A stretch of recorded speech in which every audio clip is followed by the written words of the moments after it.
Bone, my favorite Twin Peaks character is named Huck, ladies and gentlemen. And welcome to I Like to Movie, the podcast about movies. My name is Garrett Smith. Well done. Thank you. Well done. Thank Love a hot Twin Peaks reference at the front. you. My name is Dan Scully. And you know what? And you're right. That's the best character. Right? Best Yeah. character in Twin Peaks. My favorite. Love Yeah. him. I'm When glad he he came shows- back. When he shows up to One-Eyed Jack's at the end of that like raid that they're trying to do and like saves what they're like, and he says something to the effect of like, you guys are terrible at covering your tracks. I was like, this guy is the man. I love this guy. You know what I do like about him? It undercuts the idea of him being like the wise other, Yeah. because it's less that he's the wise other and more that he's like the one sensible one in a sea of idiotic maniacs. Yeah. He's great. I love him. Dan, I understand you have an hot intro that you would like to drop on our guest. Well, here's the thing. It's Halloween, and so as part of Halloween month, movie is all about horror. Yeah. And we had a guest that had to step down today. We'll have who we'll have back in the future very They show soon. return. And so if we're going to talk horror, I thought, why not reach out to one of my buddies who doesn't really enjoy horror movies. Steve Richards, how are you, sir? I'm scared. Welcome back. I live in a state of constant fear, though. Thank you for having me on today. Is that a general statement or a 2020 statement? Because that's true for me on both accounts. My favorite line that I stole from The Office is, "You don't live as long as I do without a healthy sense of fear." So I just say I'm scared all the time. Like I'll be walking my dog, and like somebody will just open their door. I'm like, ah. Yeah, and like my friends will make fun of me, like, "Why are you always spooked all the time?" I'm like, I want to survive. And if you're not scared all the time, something's gonna sneak up on you, and then you won't even fucking know it, and then you're dead. Survival instinct. That's funny. Yeah. I feel like that's I think that while you are surviving, yes, I think you also might be leaning just a skosh into clinical anxiety. That's definitely. 'Cause I'm not a doctor, but I can understand a little anxiety, and that sounds Right. a little nuts to me, sir. I woke up at the day that we did the hot chip challenge at our podcast. I woke up at 4 a.m. riddled with anxiety and fear.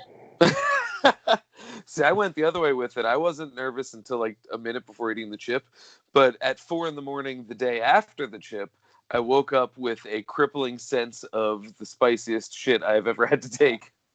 It was pretty wild. We'll have a full debrief this week on our episode.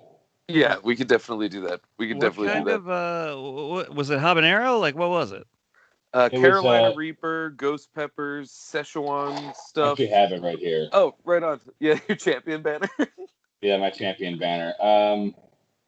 It doesn't say on this particular pepper. I think I hit them all. It's Szechuan pepper, then Szechuan pepper, and what was it? Carolina Reaper And ghost pepper. and ghost pepper. Because I don't remember which one I had, but I ate just like a pepper of one of those extremely hot peppers one time, and it was like 40 straight minutes of fucking madness in my mouth. There was nothing I could do about it. I only felt the the spice was intense for like the first 5. I know we're doing it again for like the first 5 minutes, and then it petered out to a point where it just felt like I ate wings recently. But the endorphin rush is real, man. I was like jacked. I was ready to punch a hole in the wall. It was great. It was so much fun. Garrett, Would recommend like 10 out of 10. Did you record your experience with that pepper? No, this was I think I was in middle or high school, and I was on a mission trip with the youth group I was in, and we were crammed into a van on our way to I think we went to Illinois to paint houses for people or something. That's and fun. so it was like a bunch of teenagers in a van that a person that I now realize was probably no older than 30, who was like our youth group leader. You know what I mean? Like at the time was like the adult. Now I'm realizing was like definitely maybe only 25, and like Yeah. in charge of a group of teenagers. So it's a group of Yeah, teenagers yeah. packed in a van flying down the highway, and we're eating these fucking peppers that we got off the side of the road from like an Amish like flea market.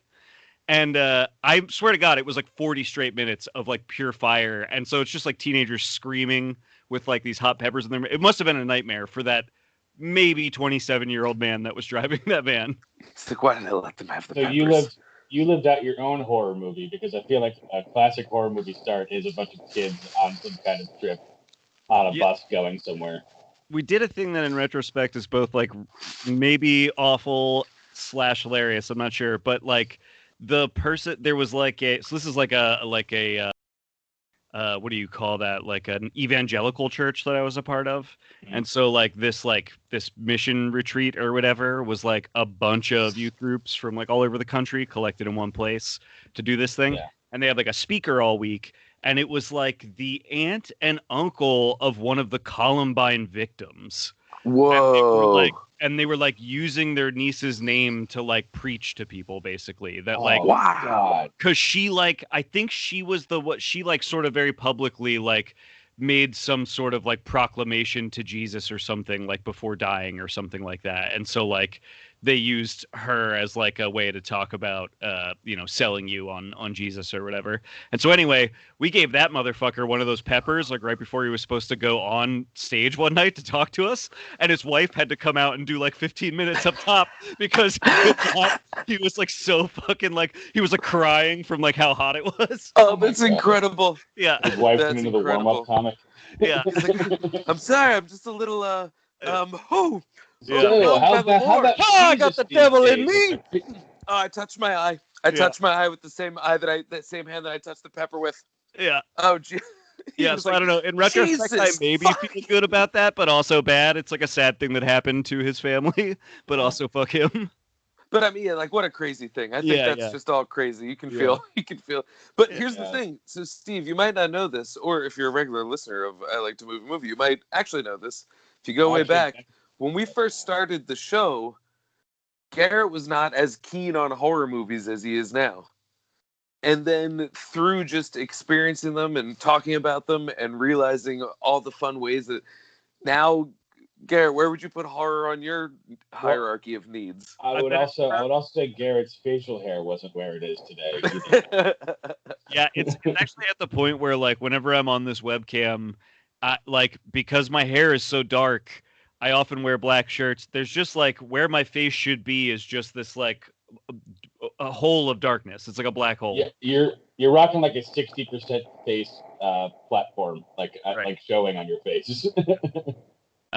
Facial recognition technology doesn't work on me. I'm fully immune from that horrifying future that we're barreling into. But yeah, horror is probably like the thing that I'm seeking out most often now. I'm always looking for like more or new horror to be watching. I just love that genre. And so, Steve, I think that the power of movie can also bring you to this. The power of movie compels you. Because I had the I was gonna opposite say, experience Dan, you where I missed that came too. to You do an horror extra first, and then horror is what made me like movies. Well, You so know, like here's what happened with me. When I was in high school, like my buddies and I would make a weekend. We would like a weekend night of like going to the we had this local video store, and for people listening that don't know what a video store is, imagine a Netflix in real life.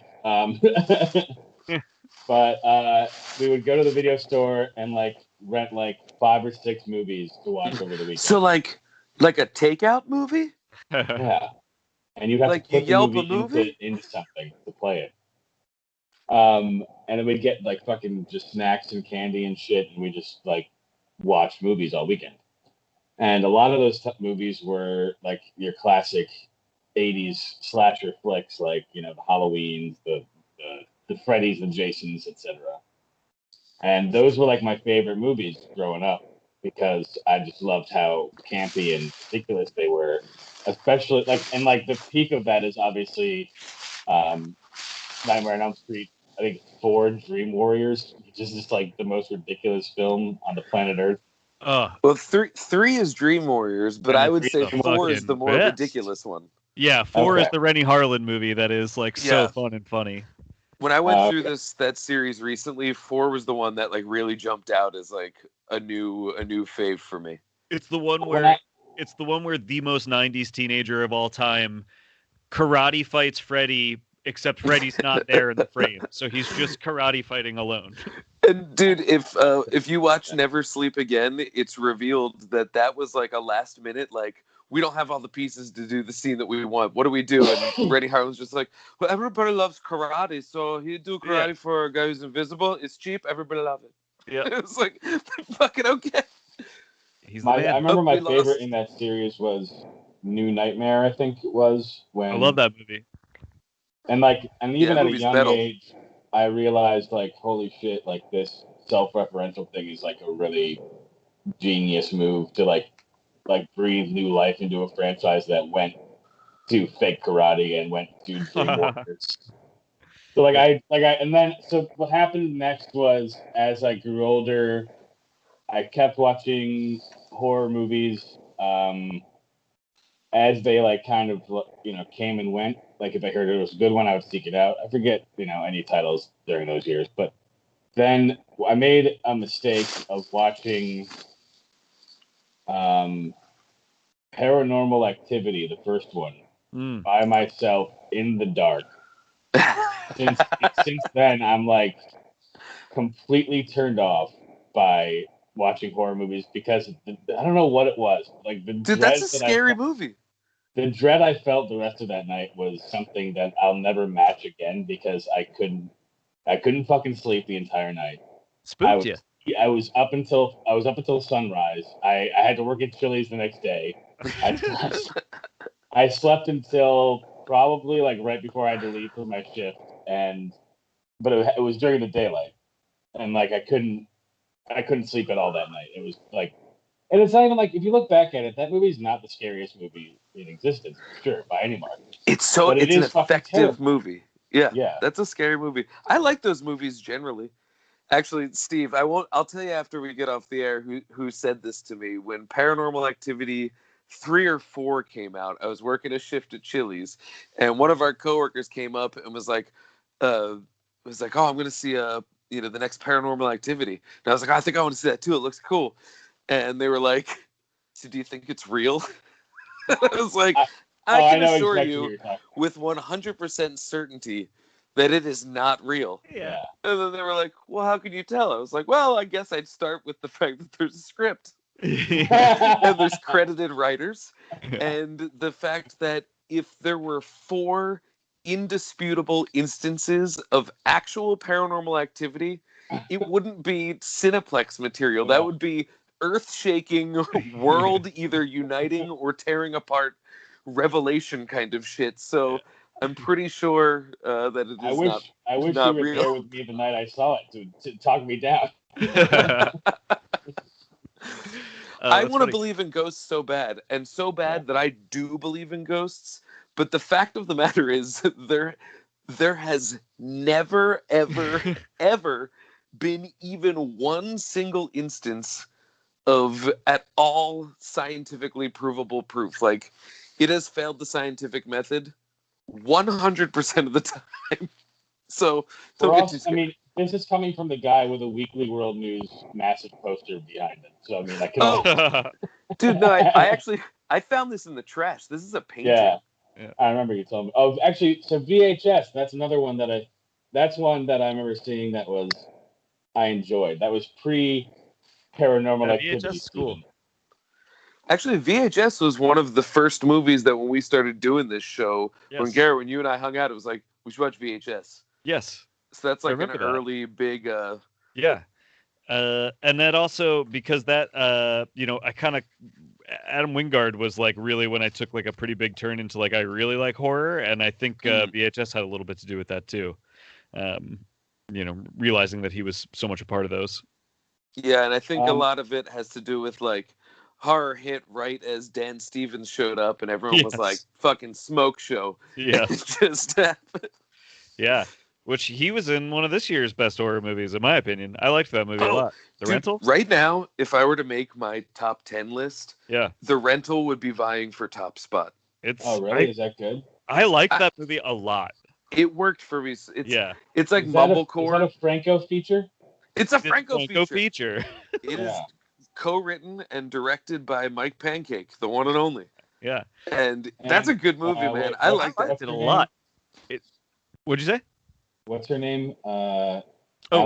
Alison Brie, yeah. Yeah, it's a really good that movie seems to have been divisive. I don't really know why. I guess maybe I kind of get it, but I really liked that movie like a lot. It's one of my favorite songs here. Yeah. It's a mumblegore. It's like a mystery. It's a legit slasher. It is, and it has like some really cool like newish looking iconography in regards to it being a slasher. Yeah. And it aims to do for the Airbnb what Jaws did for the beach, what Psycho did for the shower, what how much what Monster House did to houses, Like, what would you put the Ring gore rating at out of 1 to 10? The what? The gore rating, like 1 to 10. As in how much I liked it or how much there was? How much there was.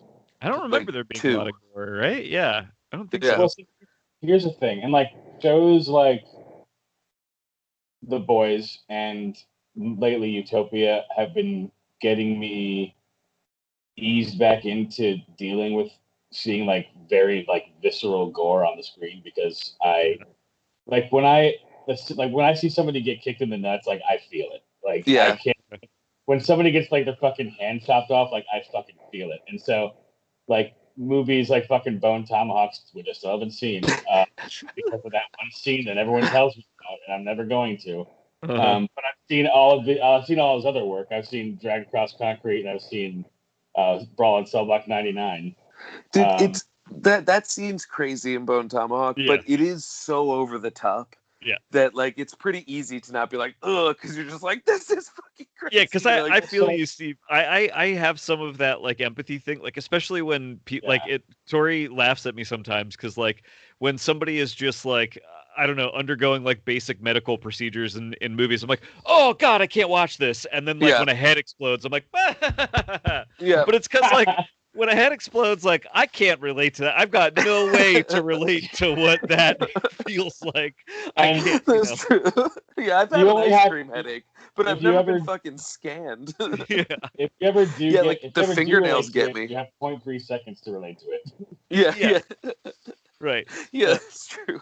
No one can relate to it because anyone who's experienced it is gone.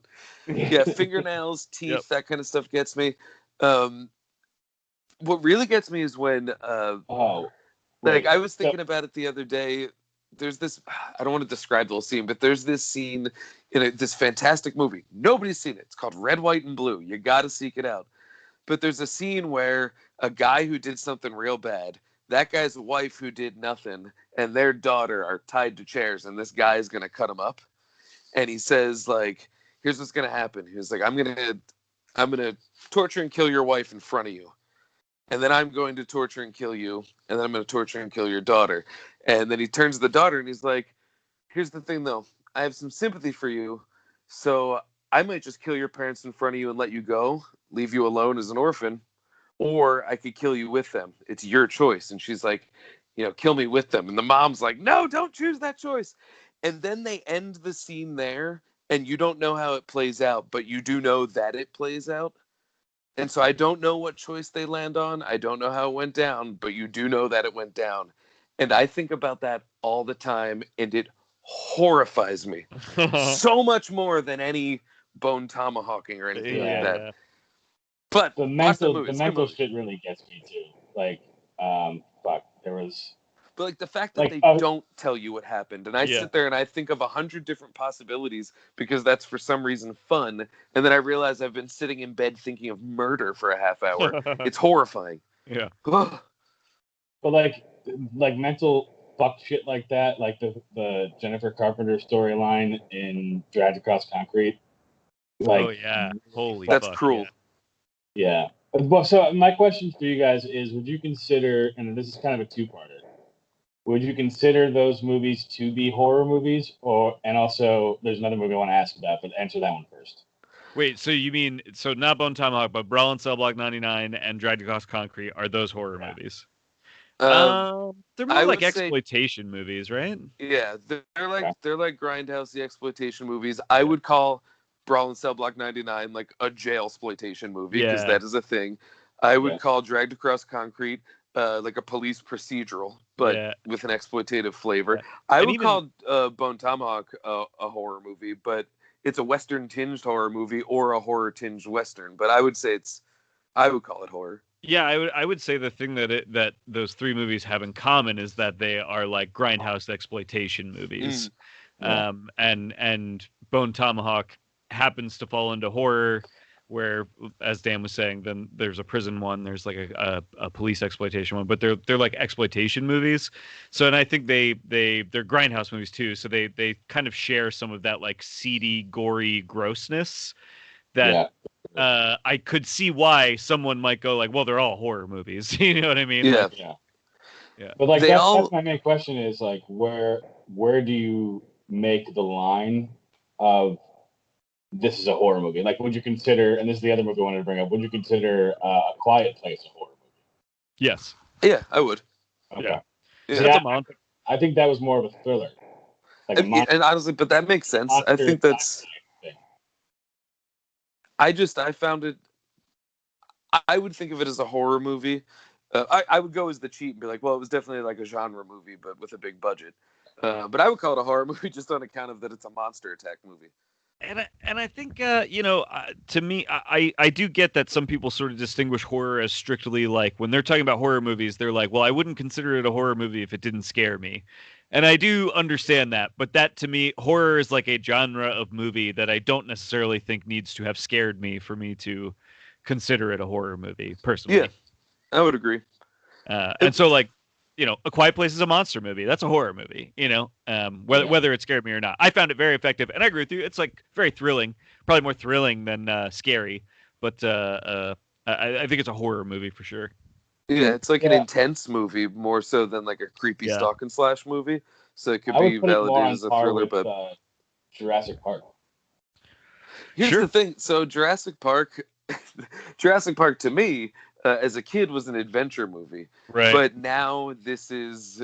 But I mean, that's the thing. We can. It's an animal attack movie. It's because like really the cheap way out. But I think the most honest answer is like I'm always seeking genre fare. Yeah. And how I define genre fare is movies that are stylized to have the effect that I'm chasing, which is it challenges me in some type of way while also like has sort of a gleeful abandon to it in terms of convention.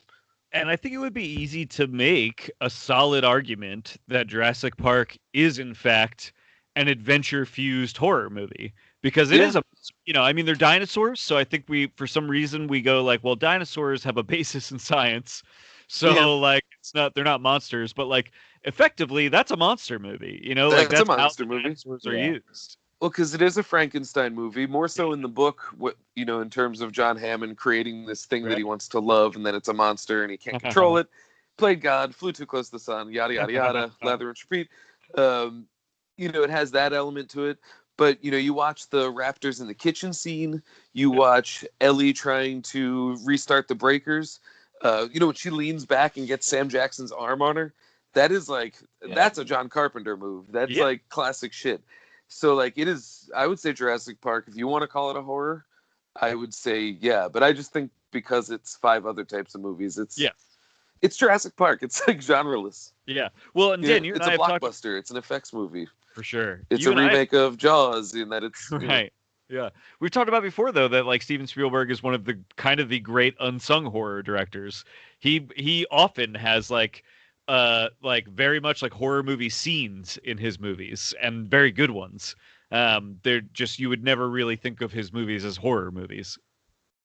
Mm-hmm. Yeah, War of the Worlds is the great silent in the basement sequence with the the sensing even things that we think of as action movies of his, like Minority Report, has Mhm. those like spiders. That whole thing with the spider Terminal. robots and stuff. You know, my undying love for Temple of Doom Yeah, has to do with two things. I had the tape, so I saw it a lot, and it was the horror indie it's a spooky funhouse movie.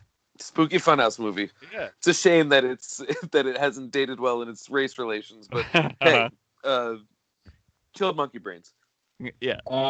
So I looked up a quick list. I just typed in the 10 best horror movies of the decade, and according to Screen Rant, I have to say about 4 of these I don't agree with as horror movies. Hit me What with of the 4 you don't agree with? Does anybody want to try to guess? You try to knock off one of the lists, and I'll tell you if it's on there. Oh, when did they publish this list? It's like the end of the decade. December 15th of last year. All right. It Follows, Midsummer. Midsummer is not on this list. It Follows is number 6. Okay, so then Hereditary. Hereditary is not on this list. Really? Okay. I feel like And wait, what's the time span? Is the decade? Yeah, this is 10 to December 2010 2010 to 2019 2020. of the decade. Yeah. I feel like with So I Screen guess they Rant, put a Quiet Place is probably in there. I was gonna say, yeah. A Quiet Place is one of the ones I don't agree with. I don't think that was a horror movie, but I just said that. So Yeah. there's 2 on this list. One of them is a movie I forgot came out this decade, and it's number 10, and it is one of my favorite films. Still, probably top 25 at least. I still wouldn't call it a horror movie, but it is definitely a horror movie, and that's The Cabin in the Woods. Oh That is man, Cabin of the Woods. a has million to be percent there. a horror movie. Yeah. I know it's Yeah. definitely a horror movie, but for me, it was definitely more of a comedy because it was very like tongue-in-cheek, like self-referential, like It's a Yeah. million horror movies, but see, Yeah. horror can be funny. Yeah. Horror and comedy are always at a juncture because they're both movies. Like no other movie's goal is to get an involuntary reaction out of you, either to make you laugh, to make you feel fear. So they're like bonded. They're bonded at the hip. Is Babadook on there? Babadook is number The Babadook. 3. Number Yeah, 3, love right it. on. That's good. That's a good movie. I know. The trailer, I didn't see that one because of my penchant for being scared, but the trailer freaked me out for that one too. That's a very good movie. Like Yeah. it is tense and can be intense, but it's like really good, and it's very fulfilling to get to the end of that movie. I think It gets you here, and it gets you here, indeed. and it gets you here, Oh, and then it gets you right is back The Conjuring on that list? Is that within this last there. decade? Ooh, that's probably number 1. No, it is not number 1. It's not on this list. I'd say that The is it Conjuring pre is that probably the decade? most influential horror Yeah. movie of the decade. I'm gonna look up the year And on that deservedly one. so. The Conjuring is a goddamn great movie. The Oh, it's filmmaking incredible. in that One- movie is really exceptional. If you watch that just for the filmmaking, it is masterful. It's so good. Yeah, that is a Who's in good that one? movie. Oh, it's like 2013, maybe something like that. So it is within Yeah. the decade. It's got and it Ron should be on that Livingston. list. Yeah, I genuinely think that's like one of the great horror movies of that decade for sure. It changed what everything looked like. Yeah. That's the movie that every horror movie tries to look a little bit like now. It also And it's for the better, honestly. It's good stuff. it feels like one of those. This is. I should have told you guys this. This is according to the Rotten Tomatoes aggregate scoring system. Okay. Okay. Well, what else would be like really highly rated from the last So decade? Cabin in the Woods was 91%. Quiet Place 95%. It Follows is 96. Have you seen It Follows? Yeah, I did.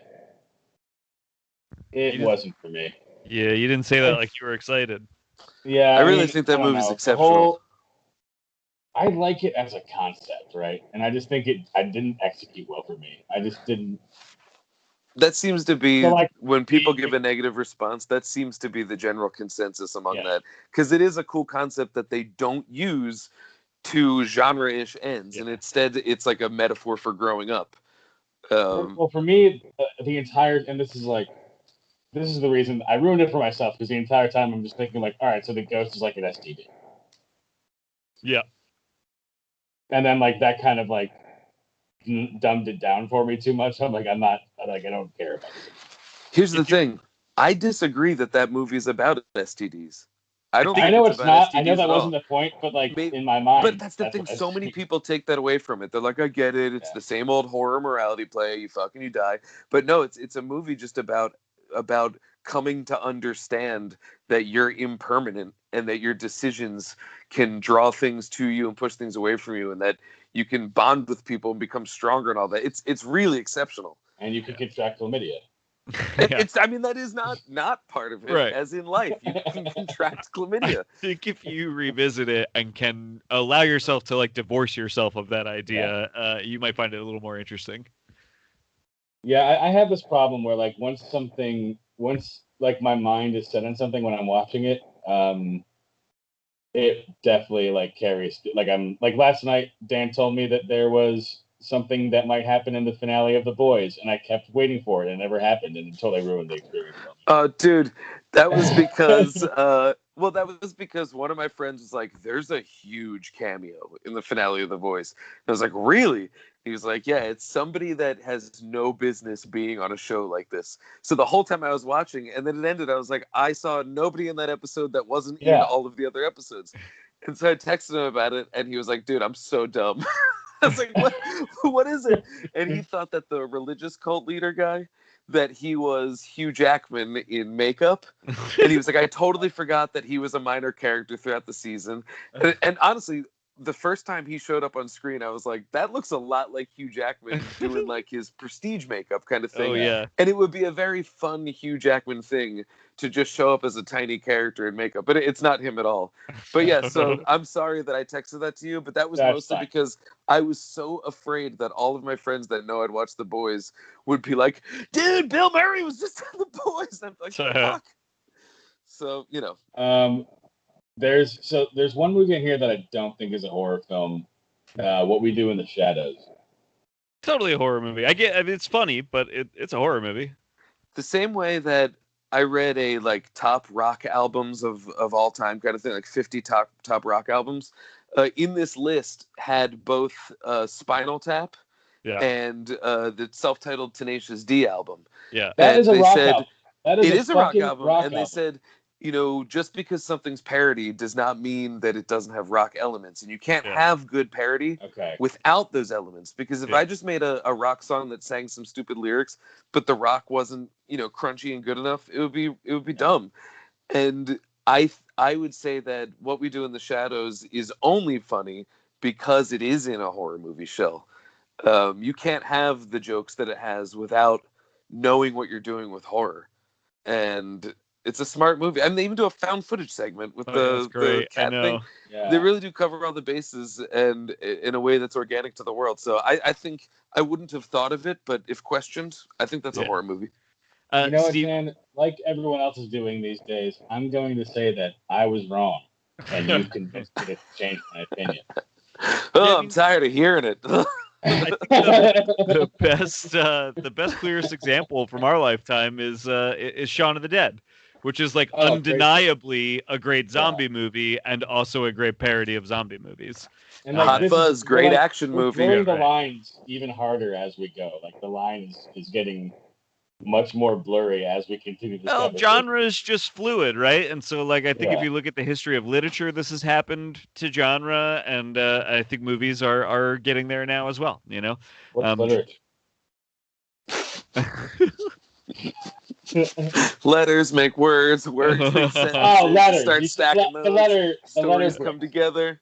You know, maybe wrap some leather around the leathers, bring it home with you. One of the hardest times I've ever laughed in my life was like our junior year of high school. It was the first day of the semester or whatever, and I walked into my math class, which was like I don't remember, like, you know, intro to trig or something like that, right? It was like some like kind of higher level math class, and I sat down. And this kid next to me leans over, and the board, you know, on the blackboard is like all of like the schedule for the year and like what trigonometry is and like all these definitions and stuff. And the kid next to me leans over and he goes, "Dude, what the hell are all these letters? I thought this was math." That's fucking great. Wait, so Steve, rattle off this list. I want to hear what the whole thing says. The best of the decade. Count them down. Does anybody want to guess one more? Because you're missing a big one. I've The watched so amazing many one. goddamn movies, man. What's a big one from the past decade? And like that was like Rotten Tomatoes, like everybody fucking loved it. Like, is it fucking Annabelle or something? Like, what are we missing? No, but I felt like when you were doing that, you were ramping up to what the answer was. Is it Halloween? No. So 10 was Cabin in the Woods. 9 is Us. Oh, Get Out. Us is Get Us Out's and the Get other Out. one. Those are the big We'll ones. get to that in a minute. 8 is A Quiet Place. 7 is What We Do in the Shadows. 6, It Follows. 5, I know, Dan, you like this movie, but I haven't seen it yet. A Girl Walks Home Alone at Night. Oh, that's awesome. I haven't seen that yet, but I've heard That's great. a cool movie. That's like a really like smart and sharp movie.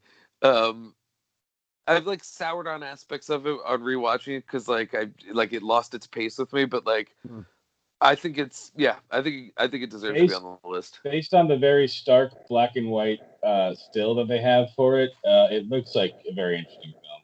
It's like a dream to watch, and it's like it's cool. It's because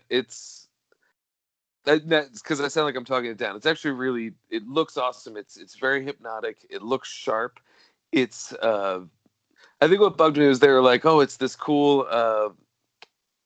Is it Iranian? Is she Iranian? Right. Yeah. They were like, it's an Iranian vampire movie, but it was like shot in Southern California, dressed up as Iran. But it's an Iranian filmmaker, so I think it still holds. But it was a weird thing finding out that it wasn't actually shot there, even though like I was thinking it was there. But that said, it looks true to it because it fooled me. Effective. Yeah. Yeah, it's effective. But it's like a really cool meditation on street harassment, and it like kind of came out at the time that all those videos where like a woman will record herself and all the guys yelling at her and being assholes, and so it like kind of meditates on that but with vampirism, and it's cool. I need to see this movie. I think you'd really like it. And I think had I seen it at the time, I might maybe it would have surprised me, but I don't know if I would have liked it as much as like as you're describing it now. I'm like, oh yeah, this actually sounds like it's like right in the center of like what I've been digging lately about horror movies. And it's cool. Yeah. I think there was because the follow-up movie from Amanpour, The Bad Batch. Oh right, yeah. That wasn't great. Yeah. And then I went back and watched A Girl Walks Home Alone at Night. It's not Home Alone. Girl Walks. What's the full title? Girl Walks Home Alone at Night. When I said Home Alone, it's Lost in New York. Girl Walks Home Alone 3 at night. Yeah. But then watching that, I was just like, I think I started to like doubt it because I disliked the second film so much. I'm like, are these choices, are these accidents? Right. And so I'm being a cynic for no reason. That's a very good movie and it deserves to be on the list. Boom. Number 4 is something I never heard of called The Loved Ones. Oh, I never saw that. I'm not familiar. Is that the one where the girl's got like a drill in her hand on the cover? Yeah. And she's in like a prom dress? She's pointing the drill at me right now. Yeah. I see this cover all the time. Right now. And I this is one that was like floating around on streaming services forever.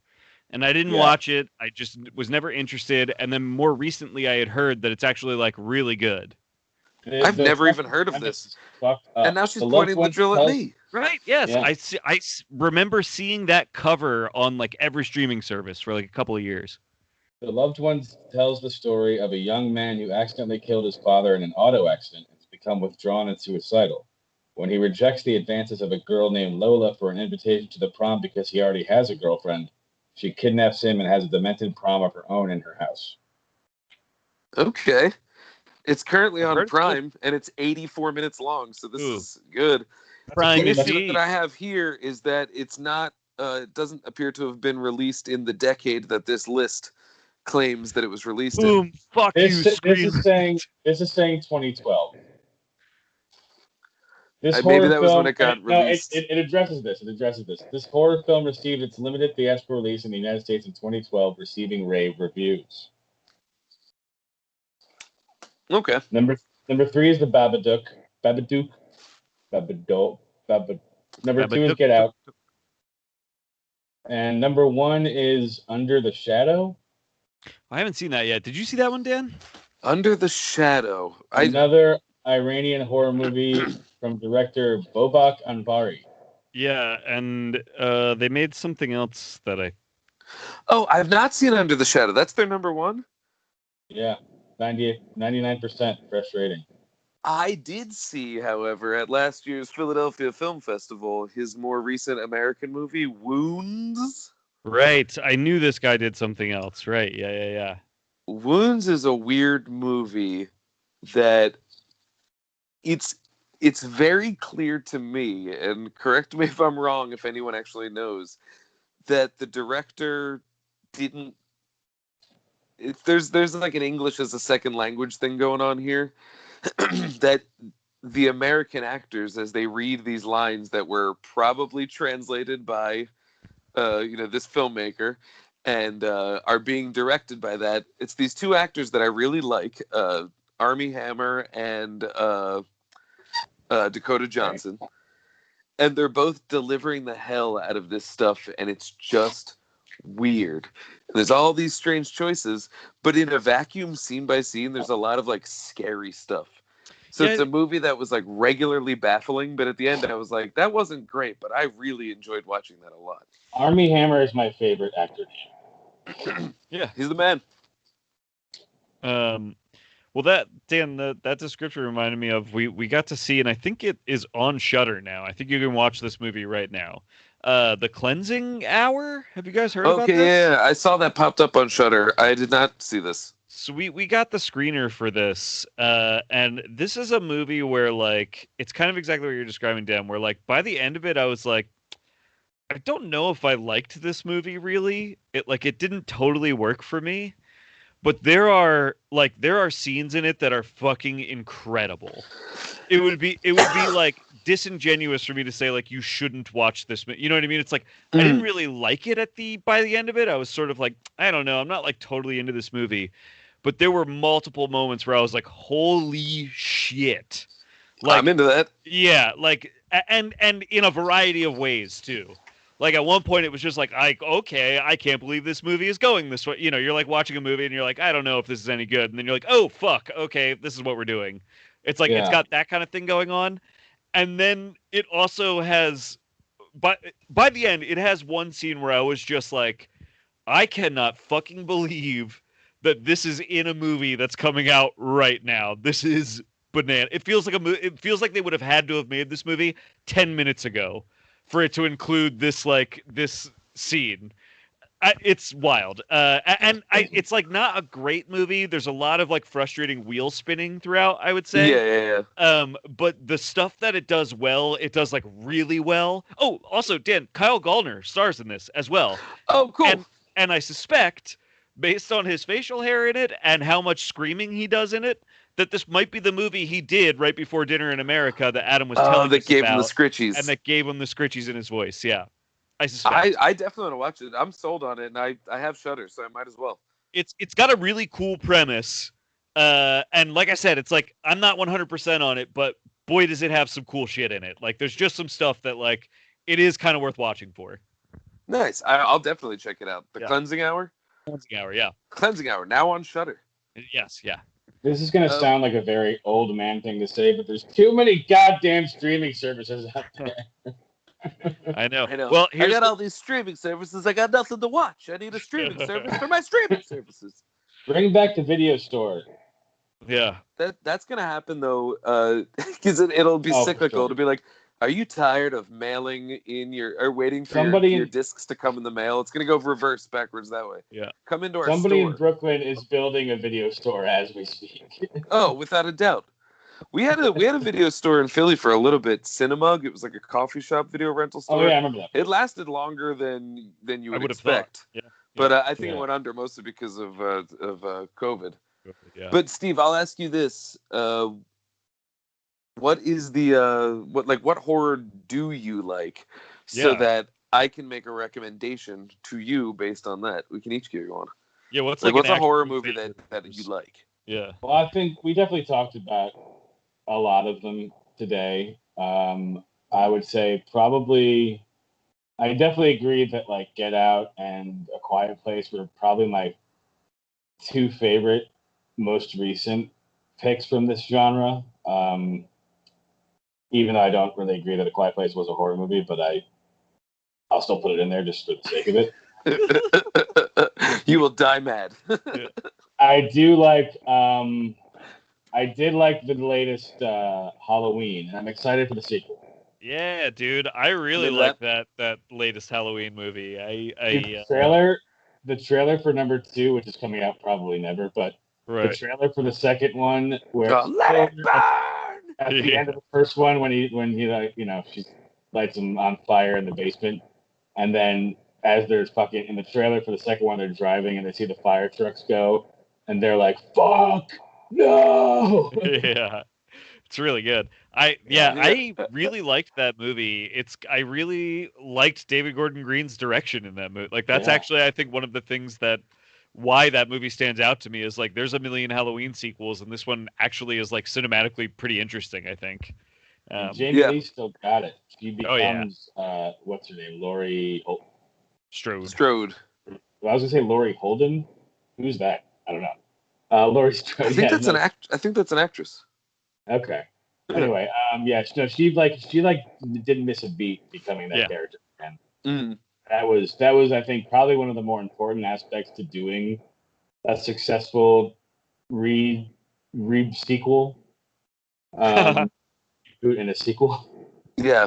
Sequel. And I also like how they pulled, and like I guess companies can do this now, where there's like, you know what, everything that you saw, forget about it. It's not canon anymore. Yeah. Like we're like Star Wars did that with the extended universe. Yeah. Halloween was like, you know what, forget all that bullshit from everything after. Halloween was muddled already. Yeah. Because it was 1 and 2 were tied together, and then 3 was supposed to be an anthology.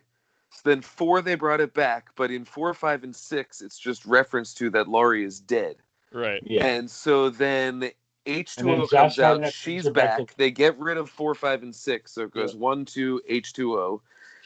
And then she says, "Don't make any more. I'm out. H2O is the end." So they say, "We're doing Resurrection." She says, "Then you have to kill me." So they kill her in Resurrection. Yep.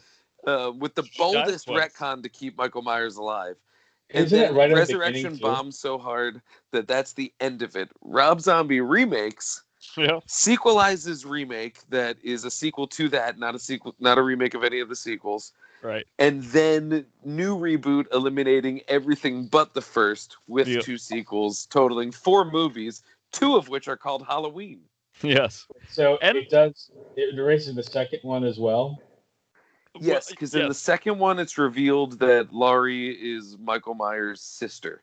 Yes. And 1 doesn't reveal that. And so they eliminate that entirely. And it's just he's after her because he's after her. Yeah. Like Celine Dion, it's all coming back to me now. Yeah. There you go. And that's what's going to be fun and interesting about this sequel that they're making or have made. I think that one's in the can. I think we will see that one eventually, Steve, because that one's done. The last I heard was that they did some reshoots in the middle of this year, and now it's in post. So yeah, I think that movie's like pretty much finished. There were like some on-set shots and stuff that they released publicly too. They weren't of like the hospital and stuff that are from the sequel that they wrote out of continuity. So now they're going to jump back into. I don't think that means they're going to like bring 2 back into continuity or anything. But it's interesting that by writing it out of continuity, it allows them to go like, oh, we can like pull some pieces from it. Sort of like update continuity with some of it. It's very interesting. Halloween 2 kind of rips. I mean, it's not the classy slasher like the first one. It like starts going, Friday the 13th style pretty quick, but it's pretty hardcore. And Michael Myers, and it's a littler Michael Myers. He's a little pocket-sized guy. I'll never forget. But him mucking about in a hospital is some good shit. I will never forget the fucking. It's basically a hot tub scene, which is bizarre. Yeah, I was just about to bring that up. I will never forget that. I have only seen that movie once. It was on a TV in a friend's house when I was 13, maybe. That was the only time I've ever seen that movie, and I will never forget that sequence. That is like burned in my memory. I think the reason that when, like I said, I was watching all these like horror movies like as a 11, 12, 13, 14-year-old kid. And I think the reason that me and my friends were drawn to the franchises so much, I mean, at the core, it was probably just boobs. Because every horror franchise, every 80s slasher film, you had to have 3 things: a killer, some blood, and some boobs. Yep. They were, which watching all of the Friday the 13th recently. Yeah. One of the things that I found so fascinating about it is, that is just part of it because, that movie, Sean S. Cunningham was a porno producer. So he was just like, we'll make Halloween, but we'll up the titties a little bit. And then they, turn it, and then Imagine it became the this porno, insane beast. Yeah. Like, and blah, blah, blah, blah, and everyone's like, they never speak at their meetings. They just gesture and make, and, they're Sims and Mr. Beans. And, so they he speaks a little bit. He's very out there. And I totally forget the point. Oh yeah, and so when I got to the remake of Friday the 13th, that movie knows that those movies have a legacy of being quote unquote titty movies. Yeah. But it comes out in the modern times, so like you have to use different gloves on it because we're at the point where that scene is exploitative, but it still has to be there, and they like pretty much nail it. I think it's the weirdest thing. I think that scene is so funny and clever, and that movie does not get enough credit for, I think, being pretty aware of how they're utilizing that scene. Wait, what scene? You're talking about the remake of Friday the 13th, right? Remake of Friday the 13th. There's a couple scenes that because the one I'm thinking of is the girl under the dock. Oh no, that's not what I'm thinking of. Because they immediately remove all titillation from it, and it turns it into this mocking thing where it's just like, see, we gave it to you for a second, but you're really here to watch her get stabbed in the head. Right. And it's really smart. I don't know. It's cool how they took that and changed it. I'm also talking about the scene with the fucking douchey guy and the douchey girl where they're like up in the bedroom. And they're like, yeah. And it's like, I think that scene feels so much of its time. But when I watch it now, it feels like it is so aware that at that time, this is what these movies were like with these dumb fucking college kids. Mm. And it is kind of knowingly turning them into like willing victims of the slasher by being like bimbos, basically. And I really think that's a smart, funny, clever...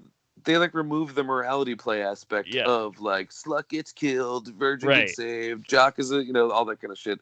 And but they still use it, but they like eliminate all of the like that edge off of it. I think it's kind of clever, and I feel like that movie gets a little overlooked for it, like how it is clever about those things about the franchise. Yeah, honestly, that's like one of my more favorite entries. It's like second or third, probably best Friday the 13th movie. He's a damn good Jason. Yep. It's two movies. Yep. And it brings back the whole. Yep. Yeah. Yep. It's pretty good. It's pretty good. Yeah. I didn't see that, but I know that this is also one of Dan's favorite things. But the Friday the 13th video game. Which one? The Nintendo one? Oh no, I'm actually. So they're kind of the same. They're definitely the same style of game, but actually, I'm thinking about Dead by Daylight. Well, here's the thing, Steve. I have both of those games. I do too, Dan.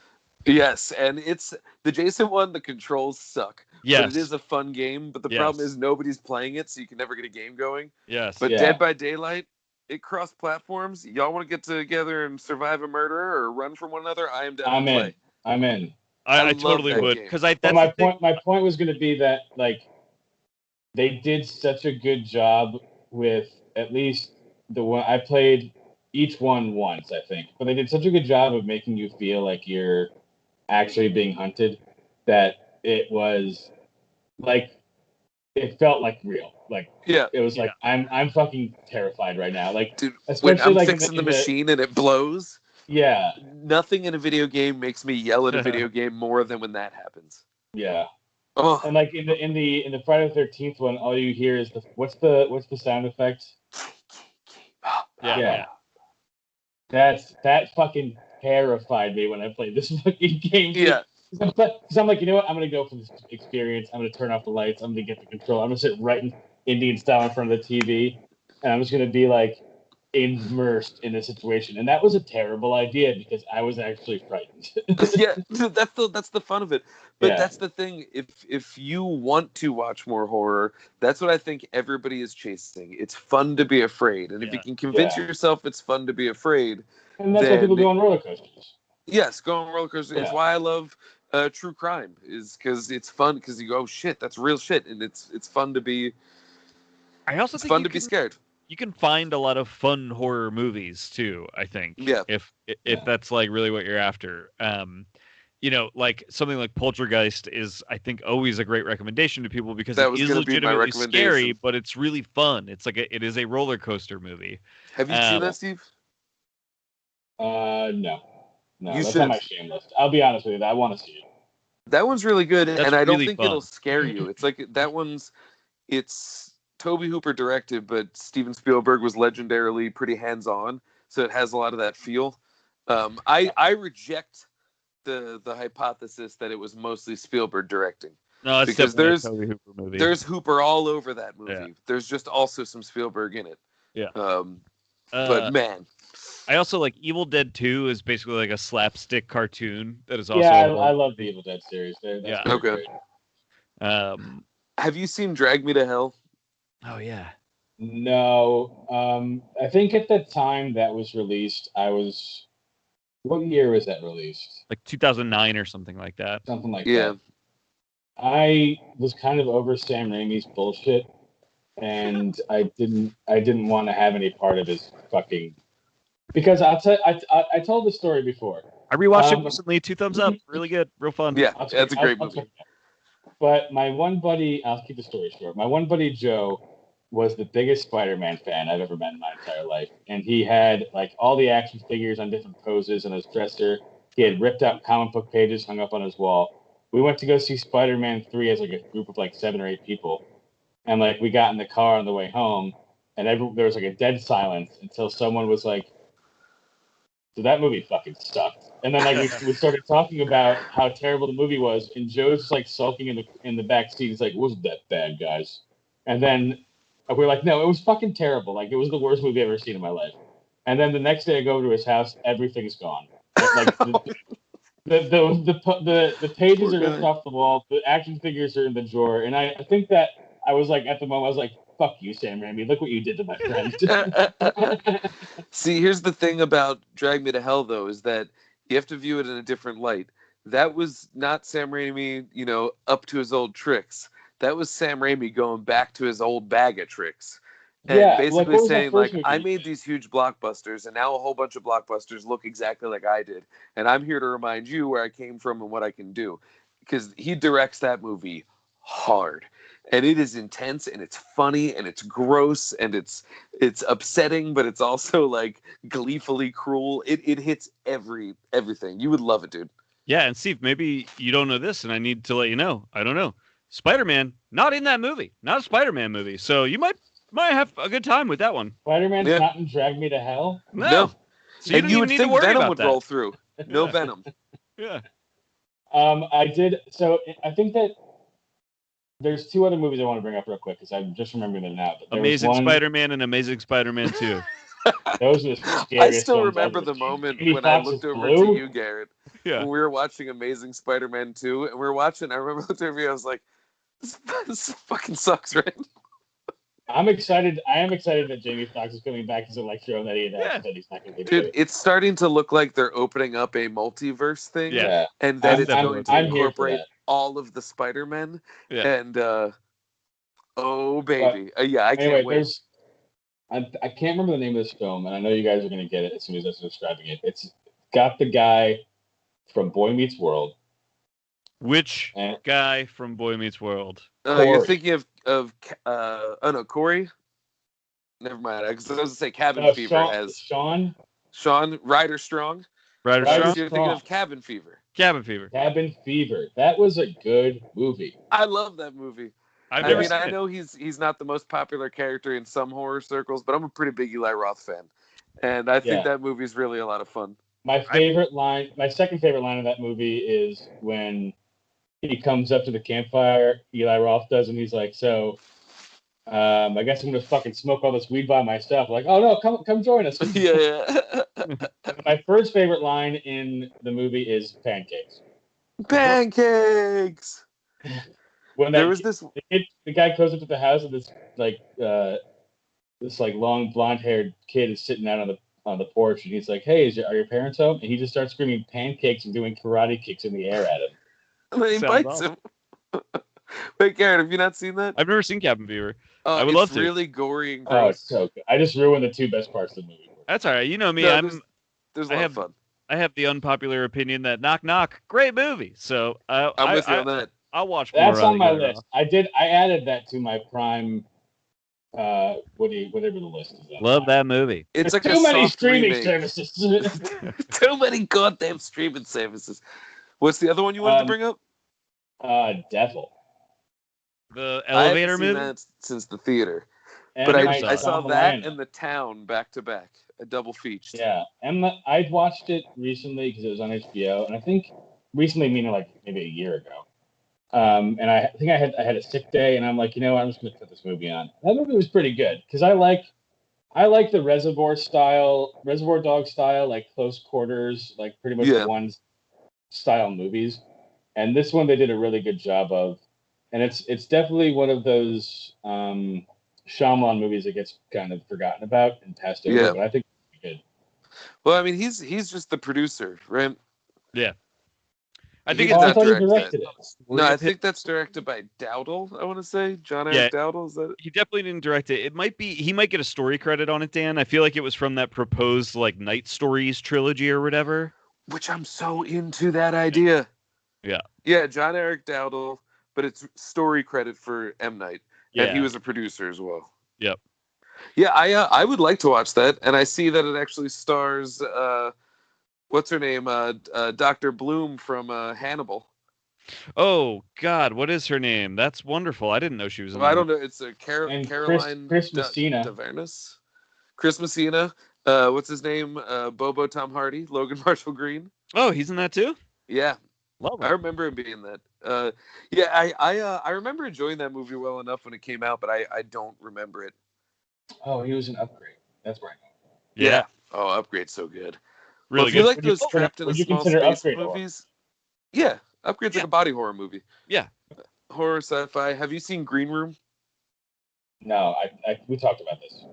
It's a horror thriller, but if you like those people in one location, you can't do much saw better the than that. clip where fucking Anton Yelkin gets his fucking forearm ripped to shreds, and it fucked me up real bad. Yeah, that movie is pretty intense. Well, what I was going to recommend is if you so you like to Upgrade, Steve. You've seen that and you enjoyed that. I watched it on an airplane. It was amazing. Yeah. Logan Marshall. Like, you know how like sometimes when you're watching airplane movies, you're like, this is just an airplane movie. But I was like, wow, this shit fucks. Yeah. Yeah. Logan Marshall Green is in a horror movie called The Invitation. I was just thinking that. Yeah. That is very good. And I think you would probably like. It's not gory.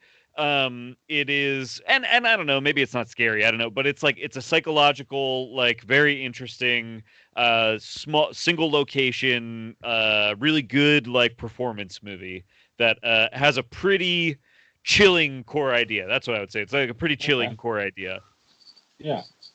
Yeah, it's really good, and it's one where like that's one of those movies where it's like you have the whole picture, and then in the last second of the movie, you have even more of a picture, and it's a real head fucker. Yeah, that's a really good one. I like. And if you liked Upgrade, you should definitely watch. If you haven't seen this year, The Invisible Man that came out this year, same director, and it's really exceptional. So Lizzie Moss is just a power storm of. She's oh my god, she's the best. She's just the best. Damn, for my money, I just don't like. I don't know what it is. I think you'll like her in this movie. Yeah, though. Get over that and watch this movie because it's really good. And she's great. Dan, that's probably still my #1 movie this year. I think it's going to be on my list. Waving your so I got to watch it again. Screaming at me about Elizabeth Moss. Now we're just all waving fingers around. That's right. I wanted to see if I could get it right on the thing, and I did. I did pretty good. It's like remember in the Teenage Mutant Ninja Turtles when they were like Raphael is cool but rude, and he was like, "Give me a break," and he smashed into the camera. Michelangelo. They all had a thing. It was like, wait, no, it was oh yeah, because it was like Splinter taught them to be ninja teens. He's a radical rat. They would throw those little things away. Yeah. Leonardo leads Donatello. Does machines. Yeah. Raphael is cool, but Yeah. rude. Give me a break.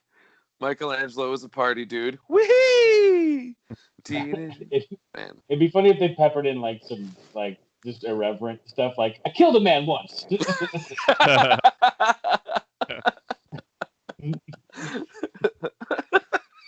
Or just like, Michelangelo. He gave some guys some like poorly laced ecstasy when he was partying.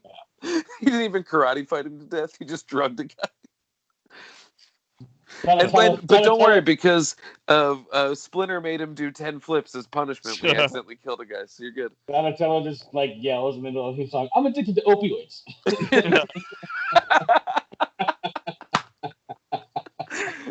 And like nobody fucking like calls it out ever again. Like it's not a part of the show. It's not a part of the script.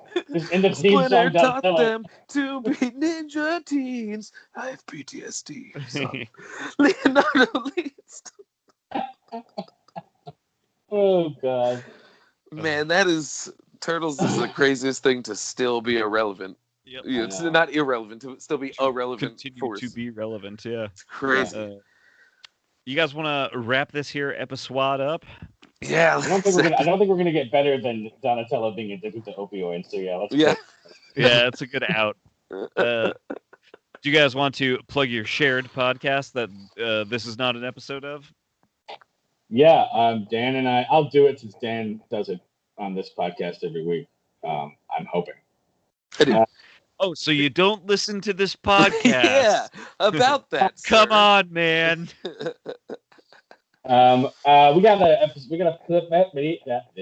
podcast called Hot Property, and you can find that on anywhere you get podcasts from. And yeah, Dan and I goof around about everything and nothing, and then we eat snacks.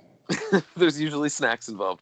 If you tune into this week's episode, we did the one chip challenge, and it was really a lot of fun. The last snack I'll ever eat. You can also find my dog on Instagram at bb8_the corgi. She's a very good girl. And she has adventures that you can travel with her on. Love it. You can find me on Twitter and Letterboxd at Philadelphia. That's with an F, and cinema76.com, where Tori and I are working on a big horror movie article that'll come out at the end of the month. Nice. At Dan Scully on all the things, Letterboxd, Twitter, all the fun stuff. Cinema76.com, Findy.com. If you check out Cinema76.com, I got a cool piece up about true crime and its intersection with horror. And I believe next week I have a piece that's already in and done, all about Jason wearing a bag on his head. Yes. And I think it's a lot of fun. And what if Jason Takes Manhattan? What's no. up?